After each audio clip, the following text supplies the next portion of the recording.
Disagreement is pretty much the engine of progress, especially in science, right? Challenging what we think we know. That's how we move forward.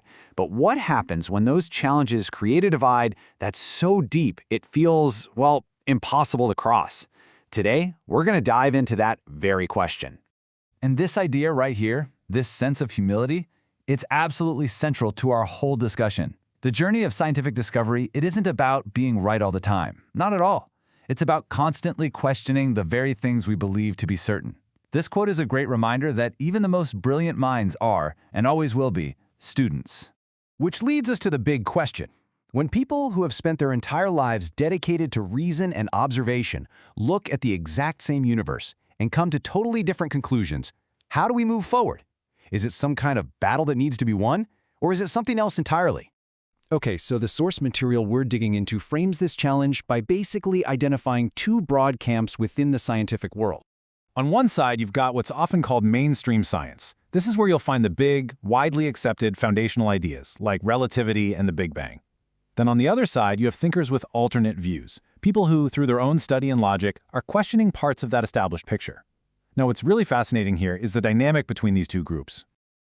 Take the author of our source material as a perfect example. They're very open about disagreeing with some of these mainstream theories, but at the same time, they have this deep admiration for science communicators like Brian Greene.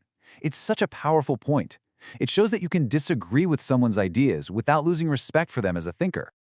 So if that respect is possible, why does the conversation just break down so often? This brings us to what the source calls the persuasion problem. This question, man, it really gets to the heart of the issue. For a lot of people with these alternate views, the challenge isn't just about having the right answer. It's about being heard in the first place. And when the focus shifts from pure science to the strategy of persuasion, well, the goal can change from seeking truth to just winning the argument. The author argues that the real barrier isn't necessarily a lack of evidence from these alternate thinkers. No, instead, it's a powerful tradition, almost like an institutional reflex, to defend the status quo. And when new ideas are seen as an attack on established truths, the walls go up and any kind of productive dialogue just stops. So how in the world do we break this cycle? Well, the solution proposed here is both really simple and incredibly profound. It doesn't start with new evidence. It starts with a new mindset. It's all about asking, what if? So the first proposal is a major shift in perspective. Instead of seeing mainstream science as this opponent that needs to be defeated, what if those with alternate views saw it as something totally different? It's really about reframing the whole relationship. Imagine for a second that everyone is a fellow traveler on the exact same intellectual journey. You all share the same ultimate goal, to understand the universe. You just have different maps for a few parts of the trip. See? This way fosters connection, not combat. And here's the second piece of that mindset shift. What if the goal wasn't to persuade or to disprove anyone? What if it was just to inquire, to present your findings not as a declaration of war, but as genuine questions that you've arrived at? When you frame dissent this way, as honest questions, you're grounding it in the very foundation of science itself, reason and observation.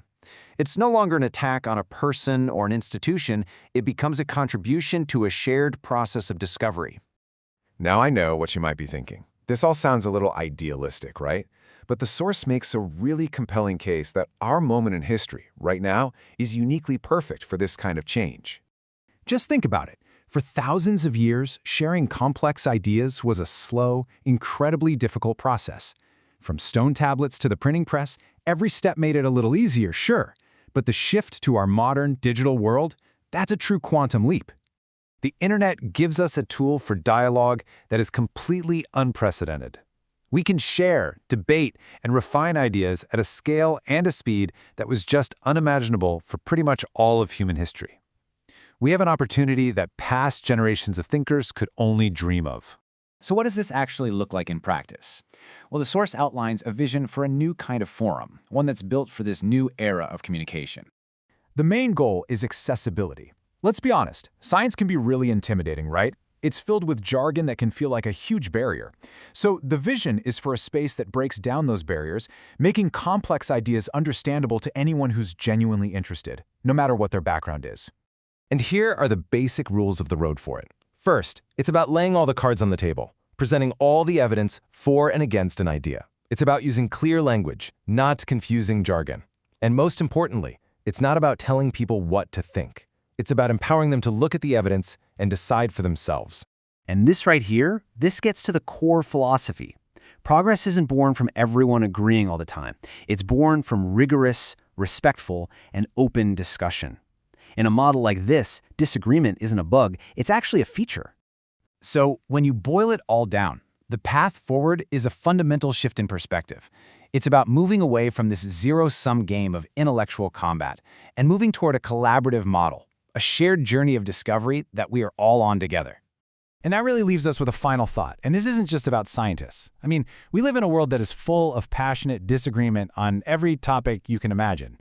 The principles we've talked about apply to all of us. So the next time you come across an idea that really challenges your own, the question is, how will you choose to listen?